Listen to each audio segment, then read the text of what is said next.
Em nome do Pátria, do Filho e do Espírito Santo. Amém. Hoje o tema é São Pedro de São Paulo, porque foi a festa de São Pedro de São Paulo, que é uma festa que muita gente não entende porque que os dois são comemorados juntos. E São Pedro é o Papa. E São Paulo, ele é o apóstolo dos gentios, quer dizer, o apóstolo dos não-judeus, é o cara que foi ter com os não-judeus e chegar para as pessoas que não eram judias e dizer: ei, vocês podem ser cristãos. Quando eles eram desprezados naquela época. Quando naquela época, como hoje, existia uma separação muito nítida entre quem é judeu e quem não é judeu. E o cristianismo começou como uma coisa de dentro do judaísmo. E São Paulo foi o cara que, depois de encontrar Nosso Senhor, literalmente, ele perseguia Nosso Senhor, ele era judeu da seita dos fariseus, ele perseguia Nosso Senhor, perseguia a igreja, né? E estava indo a caminho de Damasco, na Síria, para ver como é que até hoje continua tendo confusão para aquelas bandas. Ele estava indo a caminho de Damasco, na Síria, com uma carta para chegar lá e perseguir os cristãos, uma carta dos chefes dos fariseus em Jerusalém para os chefes dos fariseus em Damasco, dizendo: cristão não é legal, persigam. Ele estava indo lá doido para perseguir cristão e, de repente, literalmente caiu do cavalo e viu Nosso Senhor. Nosso Senhor falou para ele: Saulo, por que me persegues? O nome dele era Saulo, foi Nosso Senhor que mudou para Paulo. Por que me persegues? Isso é uma coisa muito interessante. Esse é o primeiro ponto de por que a gente trata dos dois juntos. Quem é que ele perseguia? Ele perseguia Nosso Senhor já ressuscitado? Ele subia no céu atrás de Nosso Senhor? Não. Ele perseguia os cristãos. E ao perseguir os cristãos, ele perseguia Nosso Senhor. É por isso que até hoje um mártir, a gente diz que é um mártir aquele que foi morto por alguém que queria matar Nosso Senhor. Mas como não tinha Nosso Senhor, pegou aquele cara para ele fazer as vezes de Nosso Senhor. São Paulo, ele perseguia os cristãos. Então Nosso Senhor chegou para ele e disse: por que tu me persegues? E aí ele se converteu, foi primeiro para o deserto para passar um tempo meditando, etc. Depois foi ter com São Pedro e se tornou um grande apóstolo, um grande pregador do Evangelho e, mais ainda, um grande teólogo. Se a gente pega o Novo Testamento, as cartas de São Paulo, que explicam um monte de coisas que seriam difíceis de explicar para os outros apóstolos, que eram pessoas que não tinham uma formação teológica forte como São Paulo tinha. Porque São Paulo, ele era estudioso da lei judaica, ele era um cara que conhecia a fundo a teologia judaica. Então, para ele explicar a teologia cristã, era muito mais fácil do que para São Pedro, que era pescador. Agora, São Pedro era o Papa. Então, quem é que manda? O cara que sabe ou o cara que Deus disse que é para mandar? Por que São Pedro era o Papa? Porque Nosso Senhor escolheu ele. Nosso Senhor chegou para ele e disse, foi a leitura da missa, no Evangelho da missa: Pedro, tu és pedra, e sobre ti edificarei essa igreja. Tá. Edificarei minha igreja. Sendo que Pedro e pedra são a mesma palavra em aramaico, Cefas. Em outros pontos do Novo Testamento, inclusive, eles chamam São Pedro de Cefas, que é em aramaico pedra, rocha. Né? Então, Nosso Senhor mudou o nome dele. Naquele momento, ele se chama Simão. Mudou o nome dele para Pedra. E sobre essa pedra edificarei a minha igreja. Foi o que Nosso Senhor disse. E aí depois também, depois da ressurreição, e depois de São Pedro negar Cristo por 3 vezes, Nosso Senhor chegou para ele e perguntou: Pedro, tu me amas? Ele disse: amo. Pedro, tu me amas? Bem sabes que te amo, Senhor. Pedro, tu me amas? Amo. Quer dizer, ele fez 3 vezes, como Pedro tinha negado 3 vezes, afirmou 3 vezes que amava Nosso Senhor. Aí Nosso Senhor deu a ele a função de apacentar o seu rebanho. Apacenta minhas ovelhas. Quer dizer, seja o pastor de todos os cristãos. Eu tenho uma pergunta sobre ele. Assim, minha opinião.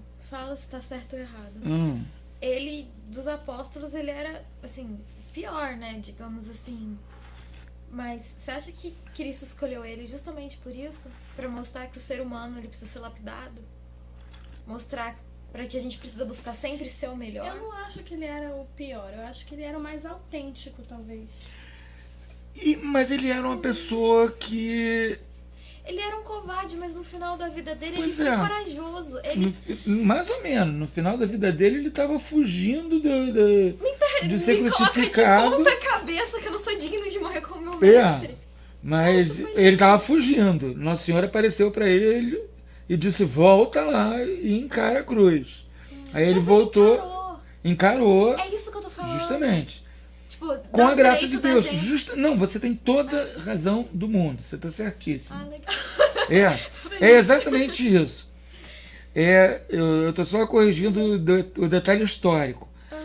Porque o seu raciocínio está exatamente correto. E o próprio São Paulo, que é o cara que é o explicador, que diz isso, que é na nossa pequenez que Cristo cresce. Quer dizer, É assim que eu penso. Nosso Senhor escolheu os apóstolos.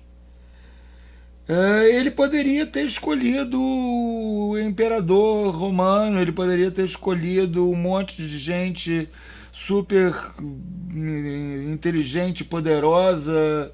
Não, ele escolheu a ralé, escolheu gente que era mal vista socialmente, um cobrador de impostos, gente que era de classe social baixa, pescadores. Quer dizer, ele escolheu gente que não era respeitável, gente que não era chique, gente que não tinha a menor garantia de ser ouvido, e gente que não era forte por si mesmo. Né? São Pedro negou Cristo por 3 vezes. Quer dizer, ele não era um cara que vai, engole, consegue. Não, eu vou em frente. Ele escolheu gente justamente assim, justamente para que a gente possa pensar: ei, eu sou assim também. Para que a gente possa chegar e dizer: ei, talvez eu consiga. Muito bom. Né? Talvez eu consiga fazer isso. Talvez eu consiga fazer o que Deus está me pedindo. Porque o que faz a diferença? A graça de Deus. Né? A igreja, ela é composta de gente. E gente descendente de Adão. Gente carregando todas as consequências do pecado original. Todo mundo precisa de oração. Todo mundo precisa que orem pela gente e que a gente reze também. Eu tenho outra dúvida em relação a isso. Se Deus fez a gente a imagem e semelhança dele, por que nós somos falhos? Por causa do pecado de Adão. Mas Adão era para ser perfeito. Ele era. De onde veio essa humanidade Porque essa coisa... Isso não é divino. O humano não é divino. Da onde que... Não sei, de onde que veio isso? O pecado é a ausência de Deus? O mal é a ausência de bem. O mal não existe como uma coisa. É como a escuridão. Então o católico não acredita no diabo? Acredita. Acredita, mas o diabo, ele tem vários bens. Entre eles, por exemplo, a própria existência dele é um bem. Toda existência já é um bem. É um bem para ele, mas é um bem. Né? Agora, o que a gente tem, essa herança de Adão que a gente tem, ela faz a gente ser fraco. É por isso que a gente é fraco. Por que a gente é filho de Adão? Por que a gente é descendente de Adão? Inclusive, até uma coisa muito bonita, a tradição diz que o morro aonde Nosso Senhor foi crucificado é um morro chamado Calvário. Calvário quer dizer lugar do crânio. O crânio de Adão, que estaria enterrado debaixo, no fundo desse morro. Olha. Né? Quer dizer, Nosso Senhor foi crucificado em cima, literalmente em cima, do crânio de Adão. Para ter aquela redenção perfeita dos pecados, né? Para ter aquela redenção perfeita. Mas esse caminho até lá, esse caminho até a santidade, é um caminho completamente humano. Quer dizer, nós, seres humanos, fracos, nós, seres humanos, pecadores, nós, seres humanos, que às vezes vamos, uma vez por semana, confessar o mesmo pecado, durante 20 anos. Por quê? Porque nós somos gente. E é essa gente que Deus escolheu. Essa gente que Nosso Senhor pegou para fazer a hierarquia, inicialmente, da igreja, para que eles, como São Paulo, apóstolo do gentio, fosse trazer esses não-judeus que também eram gente, que também eram humanos, que também eram cheios de falhas. São Pedro, ele também humano, ele também cheio de falhas.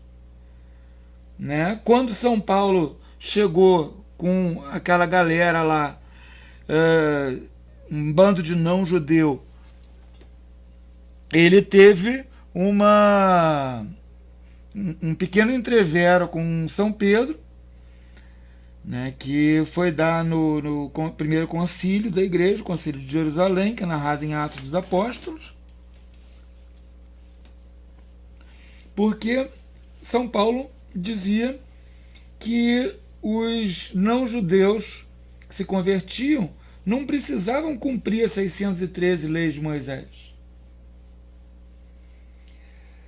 Mas São Pedro, ele cumpria quando estava na frente dos judeus, não cumpria quando estava na frente dos não-judeus, mas ele marcava o ponto na hora de comer. Ele não comia de jeito nenhum, ele não comia as coisas proibidas pela lei de Moisés. Ou seja, fazia uma dieta kosher. Pois é. Ele fazia essa dieta judaica, não comia carne de porco, etc e tal, etc e tal. E aí o que aconteceu? Um anjo, Deus mandou um anjo com um lençol, que o anjo baixou esse lençol. Aí São Pedro viu que em cima do lençol tinha de tudo, tinha porco, tinha cobra, tinha tudo, lagosta, camarão, tudo que é proibido pela lei de Moisés. E o anjo disse: toma, mata e come. Aí São Pedro: mas aqui não posso, eu sou judeu de jeito nenhum. Toma, mata e come.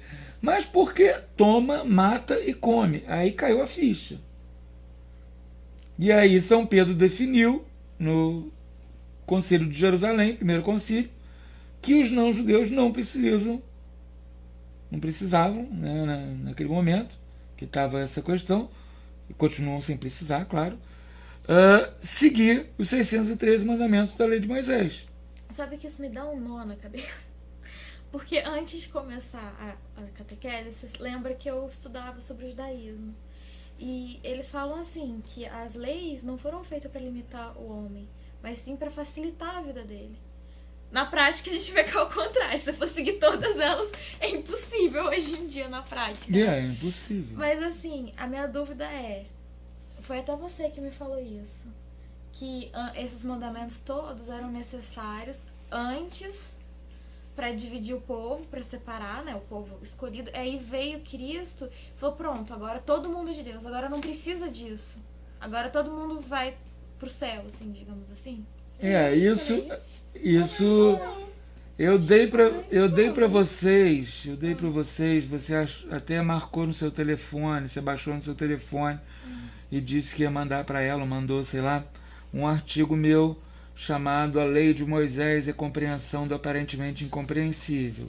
Lembro, você não me mandou. Que é sobre essa questão que dá para achar na internet, só procurar A Lei de Moisés e a Compreensão do Aparentemente Incompreensível.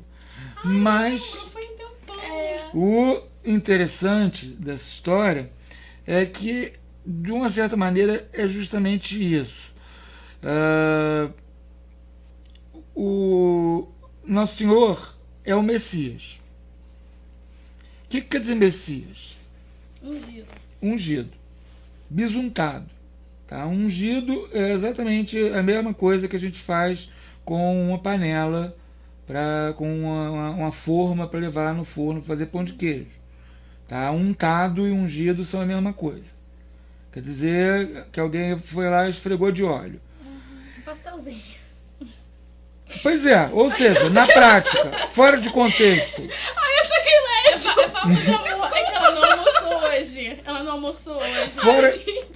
Não, sério o que mesmo, eu tô... só tomamos Gente, fora de contexto, portanto, isso não quer dizer nada. É isso que eu tô querendo dizer. Com medo, sacrilégio falar isso. Fora de contexto, não quer dizer nada. Ungido. Né? Tanto que se vê por aí, né, os crentes usando ungido no sentido de qualquer coisa boa. Especial. Não, mas eles usam muitas vezes no sentido de coisa boa. Uma coisa muito ungida. Né? Porque o cara canta bem, então esse cantor é muito ungido. Ele tem muita unção. Se o sujeito se emociona, quer dizer que ele tem muita unção, por exemplo. E não é isso. Não é isso. Abençoado. O Messias, ou Cristo, é a mesma coisa. Messias é ungido em hebraico, Machia, e Christos é ungido em grego. Cachorrada podia parar, né? O que acontece? Qual é o sentido disso? O sentido disso era, dentro daquele contexto, a unção de um rei. Quer dizer, uma separação de algo, uma separação de alguém, um levantar alguém, o fazer com que o Joãozinho vire Joãozão. E por causa dessa noção, os judeus esperavam um Messias que, quer dizer, os judeus, grande parte dos judeus esperavam um Messias que não tinha chongas a ver com o Cristo que veio. Como que é o Messias que eles esperavam? Principalmente para o povo da Judéia, porque isso também é outra coisa muito importante. A gente tem que prestar muita atenção, porque nos evangelhos, frequentemente judeu está colocado como oposto de Galileu. Falando, os galileus e os judeus, quer dizer, o povo da Galileia versus o povo da Judéia. Né? O povo da Judéia, eles conviviam muito de perto com a dominação romana. Então eles esperavam alguém que fosse libertá-los dos romanos. Eles esperavam um líder militar. Que ele viesse cheio de glória, de poder, de tipo tudo, Moisés. mandando. Mais do que o Moisés. Mais do que Moisés? Eles esperavam que fosse um cara Talvez que da, fosse... da realeza também, né? Ele seria da realeza. Pobrinho lá, né? Então por isso João ninguém, filho de carpinteiro, né? Pois não é, era eles... ninguém. Mas... ele teria que ser, e é, da descendência de Davi. Mas eles esperavam que fosse ser um cara que fosse organizar um exército para botar os romanos para correr. Deixa eu te perguntar, a Igreja Católica é completamente contra os apócrifos, né? Tipo, não leva nada a sério do que tá nos apócrifos. Mas os Leva estão na Bíblia Católica, sim. não é? Não, eles foram retirados da Bíblia. Não, peraí. Ah. Time. Calma. Apócrifo quer dizer aquilo que não é canônico. Sim. Tá? Aquilo, cânon quer dizer lista. Apócrifo é o que não está na lista dos livros da Bíblia. Os protestantes chamam de apócrifos vários livros que Lutero arrancou da Bíblia. Os protestantes chamam de apócrifo porque não está na lista deles. Lista essa que está errada. Já a igreja chama de apócrifos livros como o Evangelho de Tiago, livros que... Livro de Enoque? Livro de Enoque. Mas eles não foram escritos depois da época dos apóstolos e por isso eles não têm, tipo, veracidade? Não necessariamente. A ordem cronológica. Não necessariamente. A questão não é essa. A questão, para a gente saber se um livro está no cânon ou não, a gente vai examinar o cânon. O cânon foi definido pelo Papa São Damaso na beira do século V, 395, se eu não me engano. Na beira, chegando no século V, finalzinho do século IV, quase século V, foi definido o cânon dos livros da Bíblia. Até lá havia debate, havia discussão. Até lá, muita gente achava, por exemplo, que o Apocalipse de São João não faria parte da Bíblia. Muita gente achava que o pastor de Hermas faria parte da Bíblia. Isso quanto ao Novo Testamento. Quanto ao Antigo Testamento, muita gente tomava a Septuaginta inteira. Quer dizer, a Bíblia dos 70. Acho que eu falei para vocês da Bíblia dos 70, não falei? Não. Essa é a tradução que os apóstolos usavam, a tradução do hebraico para o grego, que foi um tanto quanto miraculosa a facção dela. O chefão lá de Alexandria, que tinha uma biblioteca famosíssima, né, a Biblioteca de Alexandria, ele convocou 72 sábios judeus para traduzirem para o grego a Bíblia, para ele ter uma boa tradução para o grego, para ele botar na biblioteca dele. Aí cada um deles trabalhando separado, que a ideia era depois comparar e ver quem é que fez melhor, não sei o que. Cada um deles trabalhando separado, quando foi ver, todos eles tinham traduzido exatamente igual. E por isso, os próprios judeus consideram que foi obra do Espírito Santo. Os judeus acreditam no Espírito Santo, eles só não acreditam que o Espírito Santo é a terceira pessoa da Santíssima Trindade. Mas eles acreditam no Espírito Santo. Então, eles acreditam que foi obra do Espírito Santo essa tradução. E essa tradução é a tradução que era usada pelos apóstolos. E essa tradução é a tradução que era usada pela imensa maior parte dos primeiros cristãos, porque os judeus de fala grega se converteram em massa. Praticamente todos se tornaram cristãos. E eles usavam a Bíblia dos 70, a Septuaginta. Só que a Bíblia dos 70, ela tem alguns livros a mais, acho que 4 livros a mais. E é curioso que a igreja etíope, que é uma igreja apostólica, eles têm a sucessão apostólica, a igreja etíope, que se separou da igreja católica antes da definição de quais livros fazem parte da Bíblia, ela considera Enoque, Macabeus 3 e 4 e um outro livro que me escapa a memória como partes da Bíblia. Já nós, católicos, consideramos esses livros apócrifos. Agora, o fato de um livro ser apócrifo só quer dizer que o livro não faz parte da Bíblia. Não quer dizer que o livro seja todo mentiroso. Então, é isso que eu ia perguntar. Porque eu li alguns apócrifos. Entendeu? E nos apócrifos, assim, Jesus não era paupérrimo, como tá na Bíblia. Era pobre, sim. Mas, assim, tinha uma condição... Era como a gente. Não é rico, mas também não passa fome. Entende? Uhum. Tinha uma condição um pouquinho melhor que possibilitava essas viagens, digamos assim, segura, mas não dava pra esbanjar, entende? Mas não era pobre. Bom, segundo a Escritura, o filho do homem não tem onde descansar a cabeça. E ele viajava a pé. Sim. Então, a Escritura ganha.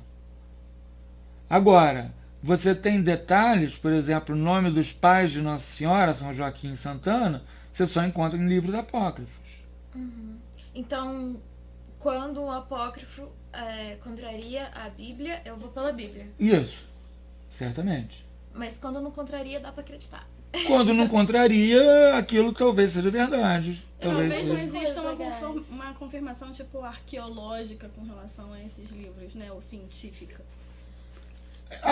Existe algumas confirmações arqueológicas de algumas coisas da Bíblia. Volta e meia aparece mais uma. Existem muitas confirmações arqueológicas de coisas da Bíblia.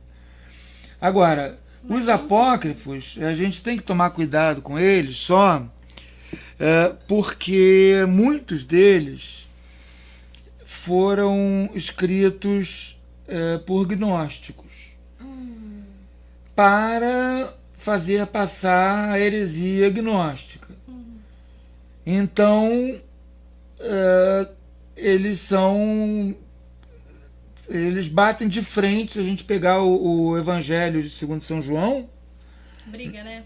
Pois é, o Evangelho segundo São João é um evangelho antignóstico. Ele começa dizendo que o verbo se fez carne. Sim, ele se fez carne, não diz nem se fez homem. Carne. Uhum. Por quê? Porque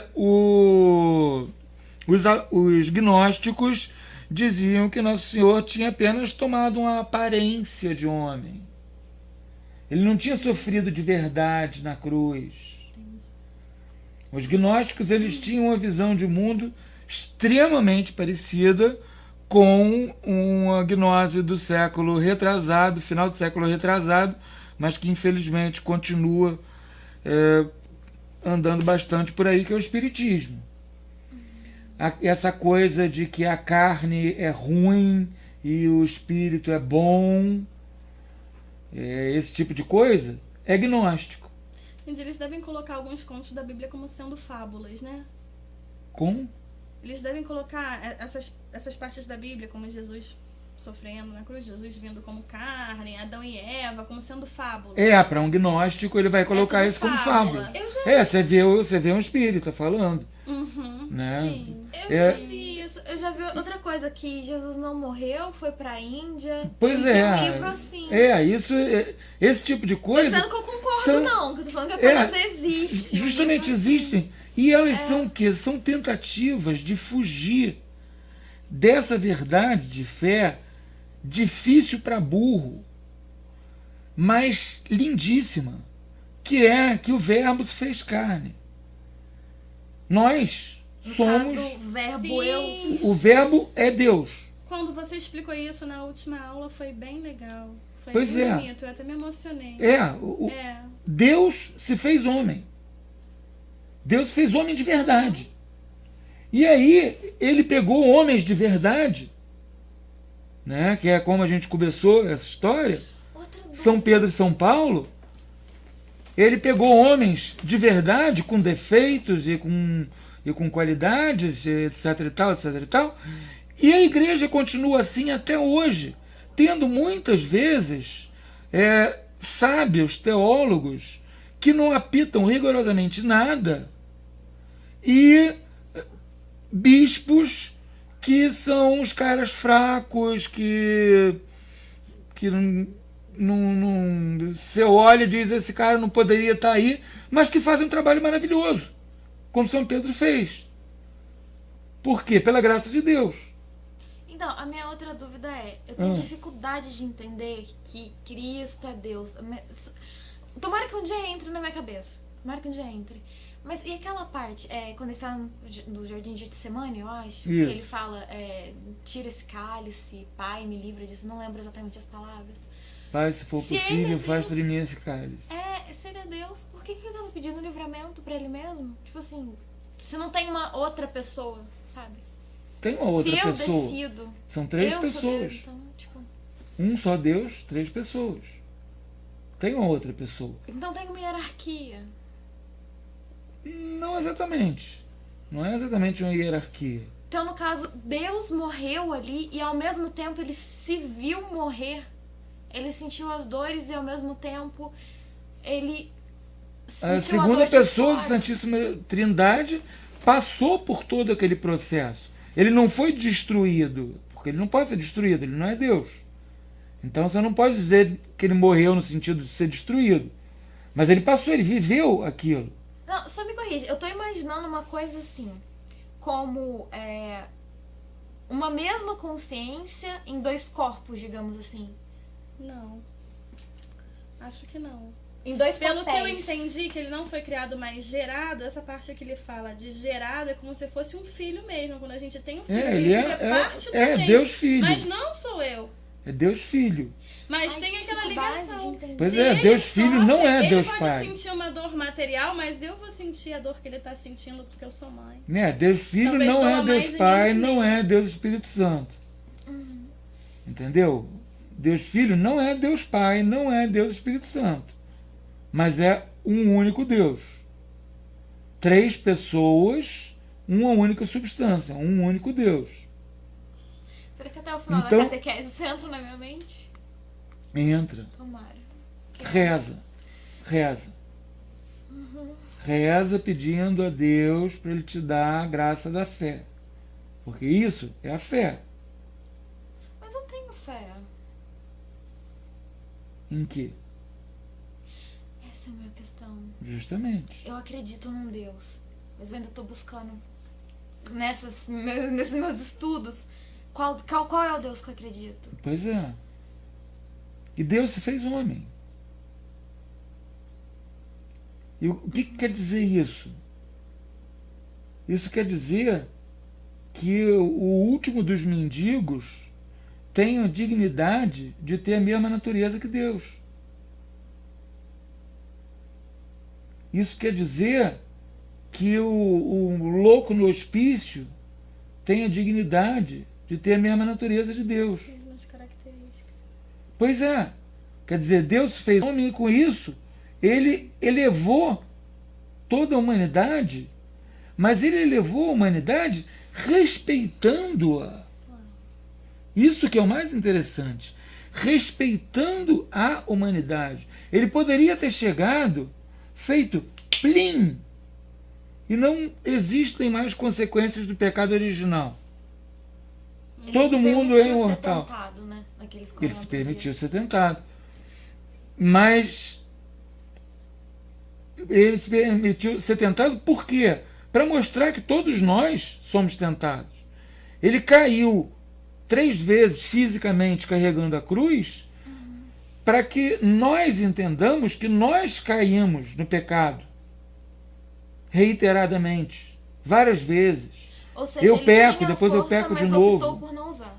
Eu posso, mas agora eu pela condição humana, pois então... se ele quisesse, ele rachava a terra ao meio. O que eu dei pra vocês. Se ele quisesse, ele rachava a terra ao meio, rachava a galáxia ao meio. Incrível, é lindo. Deus se fez um bebezinho. Deus se fez homem. E Deus hoje se torna presente para a nossa adoração no Santíssimo Sacramento, que é Deus. A hóstia consagrada é o próprio Jesus, o mesmo que nasceu da Santíssima Virgem Maria. Isso aí eu já não consigo entender. Por quê? Não é simbólico? Não, não é simbólico. Por quê? Como que aquilo ali vira Jesus de verdade? Foi o que ele fez. Eu acho que a gente já conversou sobre isso uma vez, que tinha até um cara que falou que eu vou acreditar nisso quando eu morder e sair sangue da hóstia. Aí ele mordeu e sangrou. Lembra dessa história? Já existem vários casos assim. Eu empresto para vocês um livro sobre isso. Não esqueça que você está com o meu livro do Óleo Mensagem. Eu tô. Que leão! Quem vai ler? Quem vai ler? Quem que gosta disso? Eu comecei a ler, não consegui continuar. Ela falou que o livro é chato. Eu achei chatinho. Tá bom, então devolve. Eu vou devolver. Não, eu vou ler, Mas... eu gostei. É que ela quer ler. É que eu gosto de livro de adulto. Bom, ela não. beleza, Só gente. que ela tá com um livro azulzinho que eu achei interessante. Moças. Eu vou querer ler o livro que ela pegou emprestado. Depois. Mas o que acontece? Deus se fez homem. Deus, homem, verdadeiramente Deus, verdadeiramente homem, aquele credo bonito todo que você viu na missa de São Pedro e São Paulo, né? Esse mesmo Deus, que é verdadeiramente Deus, verdadeiramente homem, ele falou no Evangelho segundo São João, capítulo 6, ele disse que quem não comer do meu corpo e não beber do meu sangue não terá vida eterna. Por quê? Porque o meu corpo e o meu sangue são verdadeiramente comida, verdadeiramente bebida. E aí depois, lá na frente, isso depois a gente pode ter uma aula só sobre Santíssimo Sacramento. Se bem que isso eu acho que está na lista aqui. Vamos ver, depois a gente vê isso. Mas lá, logo antes da crucifixão, né, quando ele foi comer a Páscoa com os discípulos, ele pegou o pão e disse: este é o meu corpo, que será entregue por vós. Pegou o cálice e disse: este é o cálice do meu sangue. Como se ele tivesse feito um milagre ali e aquele vinho tivesse se transformado. E aquilo se transubstanciou. O termo não é transformar, é transubstanciar. Mas é exatamente isso. Aquilo passou a ser o seu corpo e o seu sangue. E ele deu ali aos apóstolos o poder de fazer isso.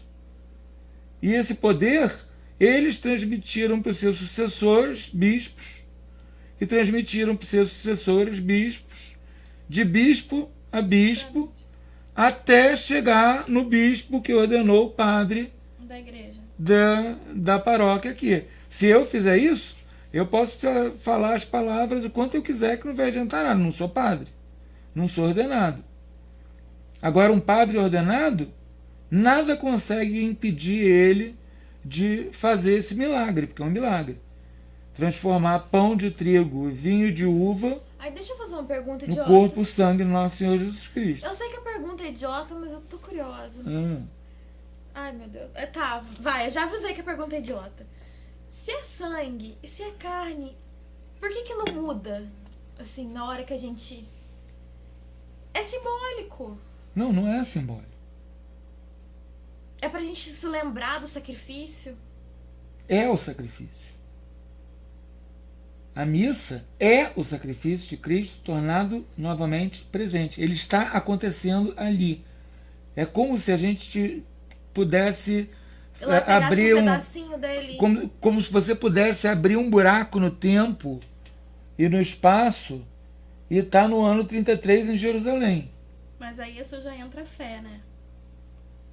Como assim? Mas, pra você achar isso verdadeiramente, tem que ter fé. Que aquilo aconteceu realmente. Mas aconteceu. Realmente, mas aconteceu. Do passado pro presente. Sabe aquela história? Eu não acredito em Deus, tudo bem, mas Deus acredita em você? É exatamente o mesmo caso. É verdade. Mas... Tem bobo que não acredita. Agora, existem provas e mais provas, um monte de casos de hóstias que se transformaram em carne de verdade, em sangue de verdade. Um dos milagres mais conhecidos é o milagre de Lanciano. Eu empresto um livro sobre o milagre de Lanciano para vocês. Tá? Mas isso é outro exemplo de como Deus gosta de usar o pequeno. Deus gosta de usar o pequeno. Ele se faz prisioneiro dentro do tabernáculo. Naquela caixinha onde ficam guardadas as hóstias consagradas. Ele se faz prisioneiro ali por amor a nós, para que nós possamos ir lá adorá-lo. Minha outra dúvida é porque assim... Ele usa carecas, pernetas, para dar aula de catecismo. Ele usa o pequenino, é isso que eu estou falando. Deus gosta de usar o pequenino. De se fazer pequenino por nós, por amor a nós. Mas diga. Eu acho meio triste ficar revivendo, ficar vendo ele na cruz. Será que a ideia é rever essa tristeza ou é olhar para a cruz e ver isso me libertou e ser feliz diante disso? Porque, sei lá, dói quando eu vejo a imagem dele lá sangrando. Mas é isso que dá... é isso que pode dar sentido ao sofrimento. A humanidade sempre bateu de frente com a questão do sofrimento. Você me vê aqui, por exemplo, eu cheio de dores, cheio de problemas, etc e tal, etc e tal. Eu fiz alguma coisa? Não. Aí vai vir um espírito e dizer, mas uma encarnação passada você fez. Aí eu vou dizer, não era eu. Se eu não me lembro, se é outra pessoa, nascido de outro pai, de outra mãe, poxa, se meu cachorro faz cocô no tapete, eu levo ele no tapete, enfio a cara dele no tapete para ele cheirar o cocô antes de dar um tapa nele. Para ele saber por que ele está apanhando. Eu não espero ele esquecer e dar uma bicuda. Né? Por isso que eu digo, se os espíritas tivessem razão, Deus fosse assim, eu ia ser satanista. Você me disse exatamente isso há 10 anos atrás. Eu fico tão horrorizado com essa ideia deles, esse negócio de uma pessoa pagar pelos pecados de outra, que eu ia ser satanista se Deus fosse assim. Mas não, Deus ele escolhe o pequeno para agir. E ele se fez dor para que nós pudéssemos somar a nossa dor à dor dele. E juntar a nossa dor à dor dele. Mas por que unir a dor e não o amor? Também. Ao invés de focar, minha dor com a sua... Junta o seu amor com o meu. Olha... Por que a gente tem que sofrer junto? Isso que eu não entendo na Igreja Católica. Porque quando você sofre... Eu já entendo. Quando eu não consigo entender. Lara, quando você sofre... Quando você sofre, você não tem como dessofrer. A gente vive numa sociedade que consegue eliminar um monte de maneiras de sofrer. Né? Você pode... Não, a gente consegue. Eu tenho morfina, aspirina, Novalgina. Eu tenho uma história pessoal bonita, posso contar? Do meu filho. Meu filho nasceu com 7 meses. Tá? Posso mesmo? Pode, manda ver. Então, meu filho nasceu com 7 meses, aí ele ficou no hospital, né? Ele ficou 11 dias no hospital, talvez até teria ficado mais. E aí eu tinha que ir de carro todos os dias da minha casa para o hospital. E aí os meus pontos arrebentaram. Então eu tinha dores de eu gritar, assim, muito fortes mesmo. Aí chegou uma noite, eu orei a Deus, mas orei muito, assim, incessantemente. Eu acho que eu nem dormi aquela noite orando, dizendo, a Deus que eu já tinha carregado a minha cruz, que por favor me libertasse daquilo que eu já não estava aguentando mais. Tanta dor, e era dor sentimental, porque eu não sabia se meu filho ia sair daquilo, porque meu filho pegou pneumonia. Então ele já tinha tido uma parada cardíaca, já tinha tido uma parada respiratória. Então foi muito difícil, eu já não estava aguentando mais. E ainda aquela dor física que eu estava sentindo dos pontos arrebentados. Quando eu cheguei no hospital, naquele dia meu filho estava na pré-alta. Que lindo. Essa sua dor, de uma certa maneira, você usou ela. Você deu um sentido para ela. Vamos pegar agora, pausar, a segunda parte, a gente volta para tratar da dor. Por favor, tô curiosa.